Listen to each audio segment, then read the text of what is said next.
every assurance and confidence that the House will take this up, pass it, and put it on the President's desk so that we can protect the victims of these predators.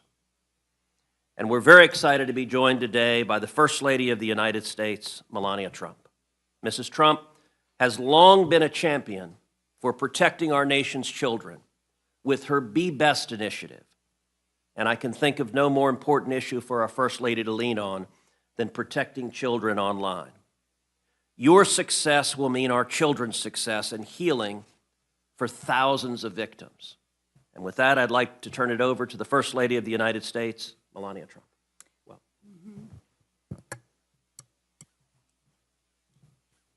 Thank you so much, Senator Cruz. I think that should be on.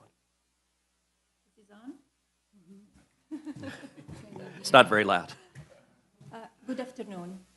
I'm here with you today with a common goal: to protect our youth from online harm. The widespread presence of abusive behavior in the digital domain affects the daily lives of our children, families, and communities. Addressing this issue is essential for fostering a safe and supportive environment for our young people. I hope today's roundtable builds awareness of the harm caused by non-consensual intimate imagery, and eventually the approval of the Take It Down Act bill in Congress. In today's AI-driven world, the threat of privacy breaches is alarmingly high. As organizations harness the power of our data, the risk of unauthorized access and misuses of personal information escalates.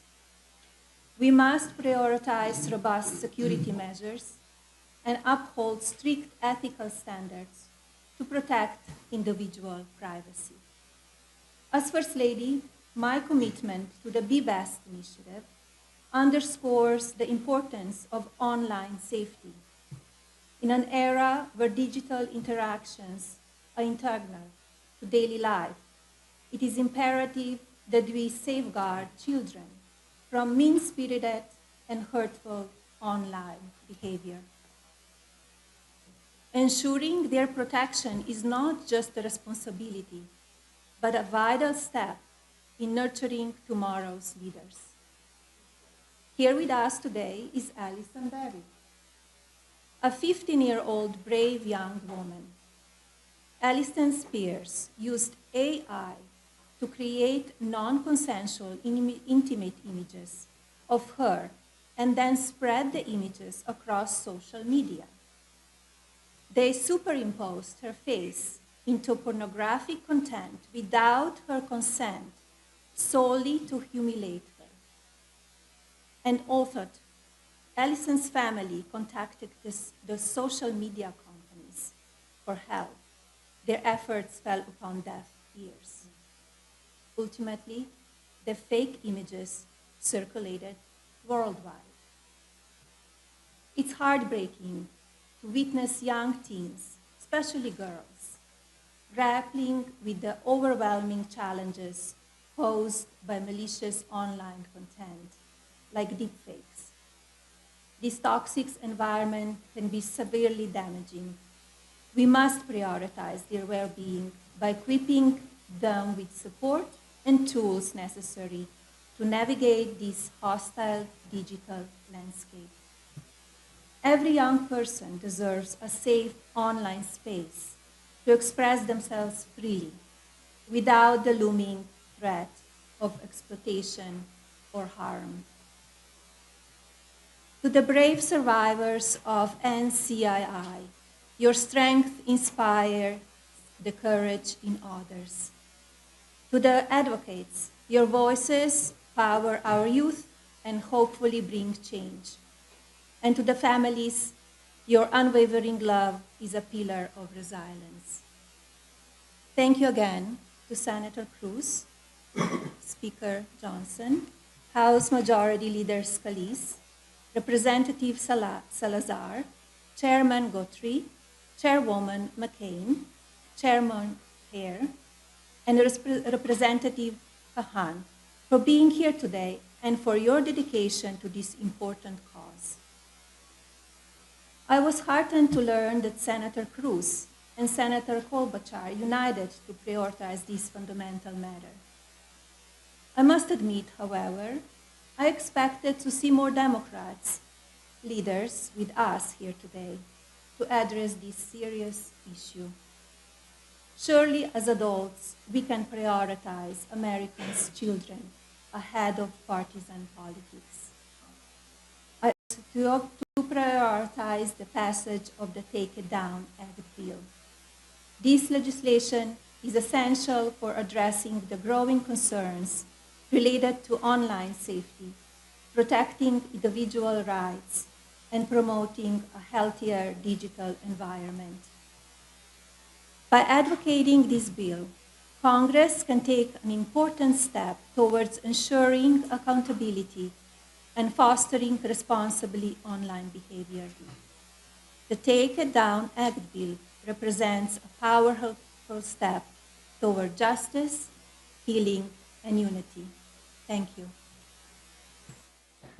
And thank you very much. I want to thank the First Lady for being here, and your presence and your leadership on this issue is incredibly important, and I'm confident it's going to play a critical role in accelerating the passage of this bill and getting it passed into law so that we can protect all our kids and young women and young men across the country.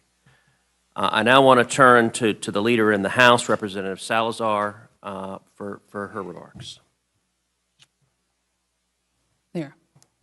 Thank you to all of you, and thank you to the First Lady of the United States, to Senator Cruz, for having taken up this cause. The force, as Senator said, the force of your presence, Madam, is not only going to save children's lives, but will also make this legislation the law of the land. I have no doubt that the House of Representatives will make this law a priority, as I have spoken to the Speaker of the House, Mike Johnson. So thank you for making our jobs as legislators a lot more effective. As the Senator said, the name of the legislation that we're presenting is called the Take It Down Act. Its mission is very simple. It's profound and long-lasting. It stops cyber abuse. It prevents bullying one child against another. Even more important, is going to prevent suicide out of shame. It is outrageously sick to use the images, the face, the voice, the likeness of a young, vulnerable female, to manipulate them, to extort them, to humiliate them publicly just for revenge or just for fun. That is why we created this bill, and it's going to stop the abuse throughout social media. It is widely known that 99% of the time, the victim, most of them girls, don't even know that their faces, their bodies, their intimate parts are being circulated around the internet in fake, compromising pornographic images. But perception is reality, unfortunately, and even though these images do not belong to them, they are paying the price dearly. So they see it, they live it, they have to suffer it, and they don't have any recourse, as the Senator said, up until today, up until now. Our bill, the Take It Down Act, finally is sending a very big message to big tech that they have to bring down these images, fake images, within 48 hours. No more time than that, no more excuses. If not, big tech then will be just as guilty as the aggressors. Snapchat, Instagram, TikTok will have to comply within 48 hours when the victim demands that they take down those pornographic images. Now our messages to the bullies, to the perverts, to the predators. If you dare to do this to another innocent child, you are going to go to prison. You will serve jail time. That will be a great place where you can sit and ponder what you did and be consumed by your conscience. Up until now, the parents of victims found that the schools, they couldn't do anything. The police couldn't do anything. Nothing. Big tech couldn't do anything, according to them. No more. This legislation has taken the power away from the aggressors and the accomplices and have given it back to the victims and their parents. What a great honor for me to be part of this initiative. Thank you very much, and thank you, Madam, for making this a reality. Thank you. Thank you, Representative Salazar, for your friendship, for your leadership on this important issue. I now want to introduce our victim advocates who will share their stories and explain why it is important that we urgently pass the Take It Down Act. Here with us first are two teenage victims of AI-generated sexually exploitative images. Miss Elliston Berry of Aledo, Texas, and Miss Francesca Mani of Westfield, New Jersey. Both of these young ladies were victims of virtually the identical crime within weeks of each other. Elliston was just 14 years old when a male classmate of hers took an innocent photo off her Instagram page and used an app to create an explicit image, a deep fake